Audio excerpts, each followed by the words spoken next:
আবহাওয়া ভালো থাকায় ঝালকাঠিতে পেয়ারার ফলন ভালো হয়েছে। পাশাপাশি বাজারে ভালো দাম পাচ্ছেন চাষিরা। নৌপথে এসব পেয়ারা চলে যাচ্ছে দেশের বিভিন্ন জেলায়।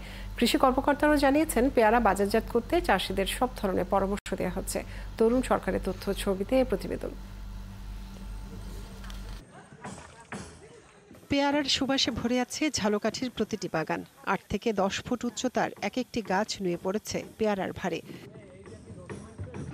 দেশের বৃহত্তম পেয়ারার বাগান জেলার সদর উপজেলার কৃত্তিপাশা, ভীমরুলি, শতদোষকাঠি, খাজুরা, মীরাকাঠি, ডুমুরিয়া সহ বিভিন্ন এলাকা জুড়ে।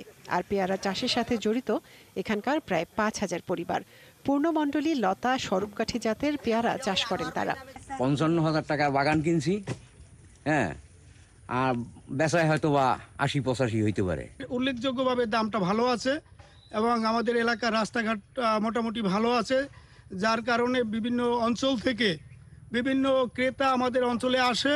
এটা প্রতি বছর পেয়ারা রাখে, এই সিজনাল এলে বিক্রি করে, এরকম সকালবেলা পারে।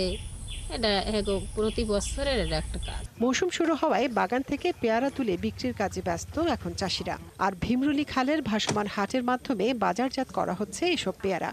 ছোট ছোট নৌকায় ভরে বাগান থেকে আসছে পেয়ারা, এরপর ট্রলারে করে পাইকাররা নিয়ে যাচ্ছেন বিভিন্ন জেলায়।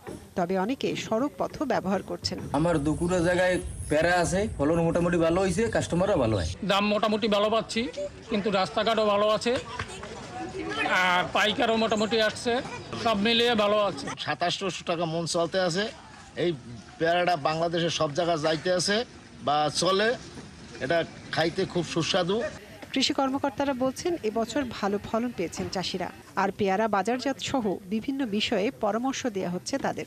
বর্ষা শেষে যখন শীত আসে, তখন শুধুমাত্র যদি ওই যে কাদামাটি এটি গাছের বেডে অর্থাৎ গোড়ায় তুলে দেয়া হয় এবং সামান্য পরিমাণে কিছু রাসায়নিক সার যদি প্রয়োগ করা হয়, তখনই কিন্তু পেয়ারার ভালো ফলন পাওয়া যায়। ঝালকাঠিতে এবছর ৬,৭৫০ মেট্রিক টন পেয়ারার উৎপাদন হয়েছে, যা ১০ থেকে ১২ কোটি টাকায় বিক্রির আশা করছেন চাষিরা।